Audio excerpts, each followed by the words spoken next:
Good morning, students. Welcome back to BVN online classes. Last week we left at our natural resource soil and we read about the different methods of measures of conservation of soil. And we are going to the second lesson of geography, and the name of that lesson is land, soil, water, natural vegetation and wildlife resources. And we have discussed about first two, land and soil. Now the third resource, natural resource, that is water. Today we are going to discuss about that third resource, that is water. If we consider the total amount of water on earth, it is nearly about 2/3 on the earth surface.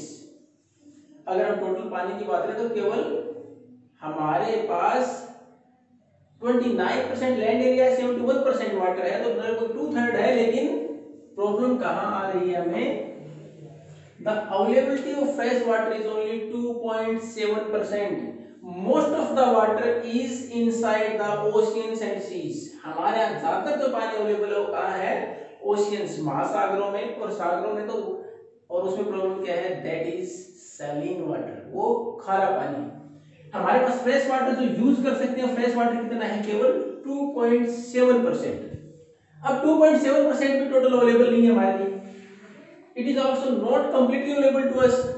अब उसमें reason क्या है क्यों available नहीं है? Because out of that 2.7% most of the water is available in ice sheets.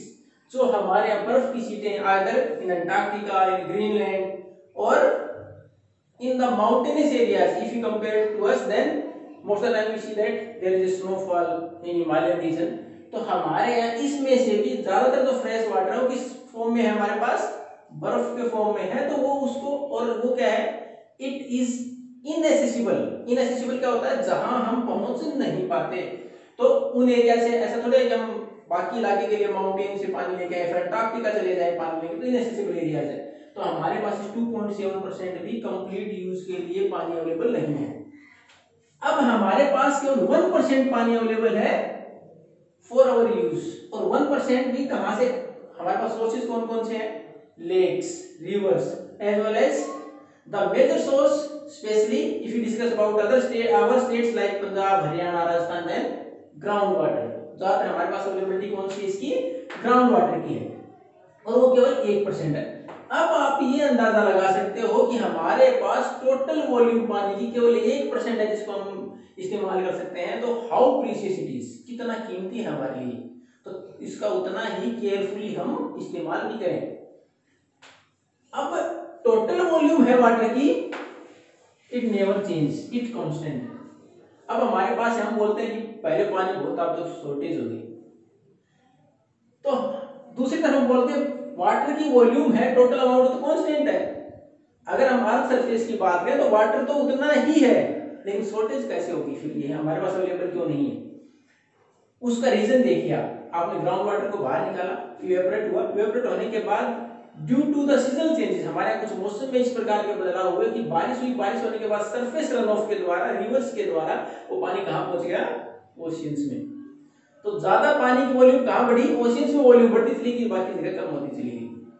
तो हमारे पास total volume तो कांस्टेंट है, और परसेंटेज ऑफ वाटर तो उतना ही है अर्थ के ऊपर। किसके द्वारा मेंटेन होती है? Water cycle. और व्हाट इज वाटर साइकिल? अब वाटर साइकिल क्या है? अब पानी इवेपोरेट होता है, इवेपोरेट होने के बाद कंडेंसेशन, कंडेंसेशन के बाद देन प्रिसिपिटेशन।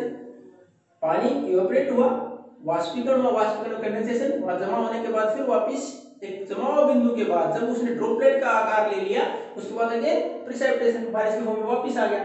तो पानी तो उतना ही है, लेकिन ये हमारे पास हमने इसको ओवर यूज किया, जिसकी वजह से वो पानी इवेपोरेट होने के बाद थ्रू रिवर्स ओशियंस में पहुंच गया और सैलिन वाटर का पार्ट बन गया, फ्रेश वाटर का पार्ट कम होता चला गया। टोटल अमाउंट उतनी है, वाटर साइकिल द्वारा मेंटेन होती है। अब इस टोटल हमारे पास पानी इतना होने के बाद बहुत कम है, इसमें सबसे बड़ी प्रॉब्लम्स कौन सी आती हैं कि हमारे पास ये पानी अगर यूज के लिए बात करें तो प्रॉब्लम्स कहाँ आ रही है, किस प्रकार हमारे यहाँ इसका इस्तेमाल बढ़ा है? अब हम देखते हैं कि हम किस प्रकार इस्तेमाल कर रहे हैं पानी को। फॉर ड्रिंकिंग हमारा बेसिक यूज है, पीने के लिए पानी।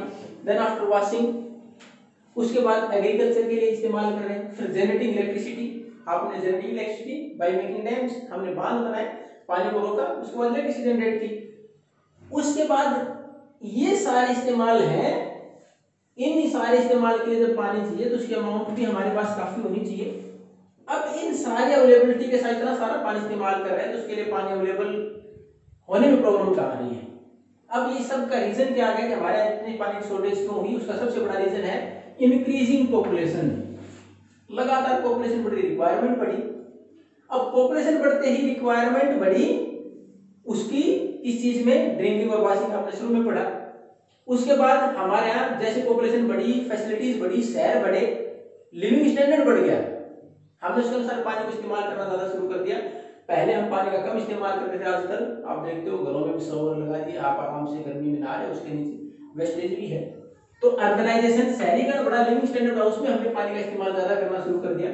उसके बाद जब ये पॉपुलेशन बढ़ी, वॉशिंग ड्रिंकिंग के अलावा तीसरी जरूरत भी तो बढ़ी, एग्रीकल्चर प्रोडक्शन तो बढ़ाना है, फसलें तो वो किससे होंगी, वो पानी से होंगी। तो एग्रीकल्चर प्रोडक्शन के लिए फिर पानी की जरूरत बढ़ी, तो हमारे यहाँ इसका इस्तेमाल और ज्यादा होना शुरू हो गया पानी का।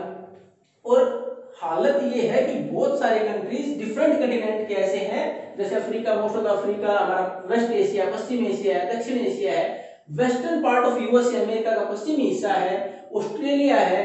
यहाँ पानी की शॉर्टेज बहुत ज्यादा है, यहाँ अवेलेबिलिटी नहीं है, पानी अवेलेबल नहीं है। Even for drinking they are suffering from that particular problem.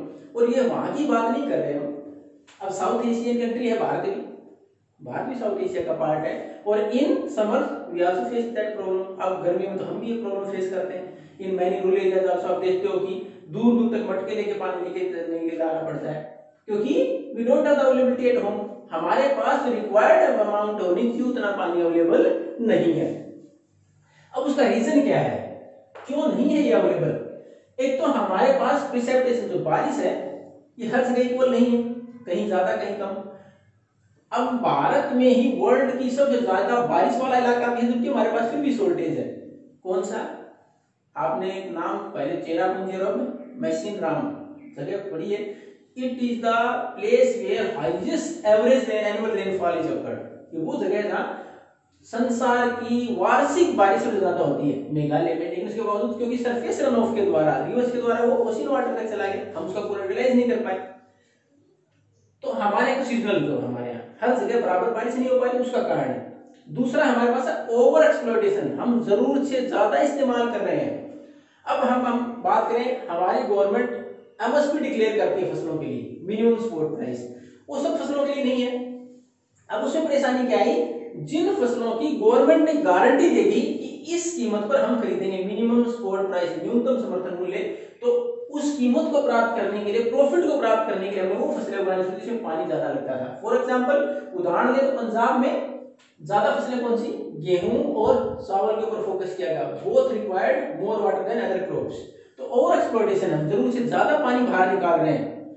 उसके बाद पॉल्यूशन, इसके साथ साथ ओवर एक्सप्लॉइटेशन तो कर रहे हैं, पॉल्यूशन भी कर रहे हैं पानी का। पॉल्यूशन किस प्रकार, हमारे यहाँ ज्यादातर पानी जब सीवरेज का निकलता है without treatment, we are going to leave it in the rivers. Sewerage का पानी नदियों में खोल दिया गया, वो पानी अल्टीमेटली फिर किस प्रकार इस्तेमाल होगा, हमने पहले ट्रीटमेंट प्लांट लगाए होते, उसके बाद उसका ट्रीटमेंट किया होता, और उसके बाद जो थोड़ा होता तो शायद ज्यादा उपयोग होता। इंडस्ट्री से वाटर निकलता है, most of the time it is has a highest temperature which also effect the life inside the water bodies, जो कि वहां वो टेंपरेचर और वो पॉल्यूशन उन रिवर्स में रहने वाले जीव जंतुओं को प्रभावित करता है, तो उसको हमने पोल्यूट किया। तीसरा, हम ग्राउंड वाटर लेवल की बात करें, वो भी पोल्यूट हो रहा है। किस प्रकार, we are using excessive pesticide, insecticides, chemical fertilizers, हम इतने सारे कीटनाशक डाल रहे हैं, जो हमारे रासायनिक खाद डाल रहे हैं। आफ्टर द इरिगेशन, जब इरिगेशन की हमने, तो it shift down to the lower layer of the surface, surface की निचली सतह तक चला गया, ultimately the ground water level, और लास्ट में ग्राउंड वाटर लेवल तक पहुंच गया। When we are taking that out from that ground water level, it is polluted, वो पानी पीने लायक नहीं रहा हमारे लिए, तो हमने उसको फिर से पोल्यूट कर दिया। तो ये हमारे सामने प्रॉब्लम इस प्रकार आई कि हमने लगातार उस पानी का बिना किसी प्रबंधन के बिना किसी अच्छे प्रयास के उसको इस्तेमाल करते चले गए और हमारे शॉर्टेज होती चली गई। अब हमारे लिए इसका कंजर्वेशन इंपॉर्टेंट तो है क्योंकि प्रीशियस तो है हमारे लिए और इसकी अवेलेबिलिटी हमारे पास केवल 1% है, तो we need to preserve it. जरूरत है इसको बचा के रखने की, नहीं तो आने वाली जनरेशन ऐसी होगी जहाँ पीने के लिए पानी की भी शॉर्टेज होगी। तो उसके लिए अगर हम कंजर्वेशन की बात करें तो किस प्रकार कंजर्व कर सकते हैं इसको? There are different methods to conserve it. पहला तो we are suppose to first of all whatever forest area we have we must preserve it, जितना हमारे पास कम से कम उसको बचाएं। Then after to increase that forest cover, उसके बाद जो वनों का क्षेत्र उसको बढ़ाएं भी और पेड़ पौधे भी लगाएं, ताकि जो हमारा प्रिसिपिटेशन का रेनफॉल का सिस्टम है उसको मेंटेन करके रखा जा सके और सरफेस रन ऑफ है उसको रोका जा सके, वॉश आउट है उसको रोका जा सके। वाटर हार्वेस्टिंग, अब राजस्थान वगैरह में आप देखते हो बहुत सारे जगह कुंड वगैरह बना रखे होते हैं, टैंक बना रखे हैं, तो ये साइज के वाटर हार्वेस्टिंग बारिश वगैरह है तो उस पानी को बचा के भी रखें। उसके बाद जिन एरियाज में हमारे यहाँ ड्राई एरियाज हैं, जल्दी ऑपरेशन हो जाता है, वहां हम किस चीज का इस्तेमाल करें? It's better to use sprinkler system, फुहारा सिस्टम जिसको बोलते हैं, कि हमारे आसपास और हम स्कूल में भी ऑब्जर्व करते हैं, तो उसको अपनाएं ताकि कम से कम पानी इस्तेमाल हो। उसके अलावा पॉल्यूशन को रोकने का प्रयास करें। जो भी whatever water we are releasing from industries as well as from other purposes or from domestic waste, we are supposed to treat it first, पहले इसका ट्रीटमेंट करें, then after we are supposed to leave it in the water bodies, उसके बाद उनको water bodies में छोड़े। Next we are supposed to use minimum amount of chemical fertilizers, insecticides and pesticides, कम से कम संख्या में इस्तेमाल करें इनका केमिकल फर्टिलाइजर रसायन वगैरह, ताकि हमारे ग्राउंड वाटर लेवल को बचाया जा सके। फिर एक मेजर है कि minimum use of ground water level और फ्रेश वाटर, जितना हो सके अल्टरनेटिव यूज ढूंढें, जिन फसलों को कम पानी की रिक्वायरमेंट हो डाइवर्स करें हमारी क्रॉप पैटर्न को, उनका इस्तेमाल करें ताकि इसके अंदर पानी को हम बचा के रख पाए। तो ये हमारे पास डिफरेंट मेजर्स हैं वाटर कंजर्वेशन के। तो today we cover our topic of water, what is the requirement of water, how there is a shortage of that water, how we can avoid that shortage, how we can conserve for the future generations, what are the different uses we are using that water. So is topic, go through that particular topic thoroughly, and then after if you are not getting anything, then you can ask questions or your queries on your group, as well as you can contact directly on the individual number. Thank you and have a nice day.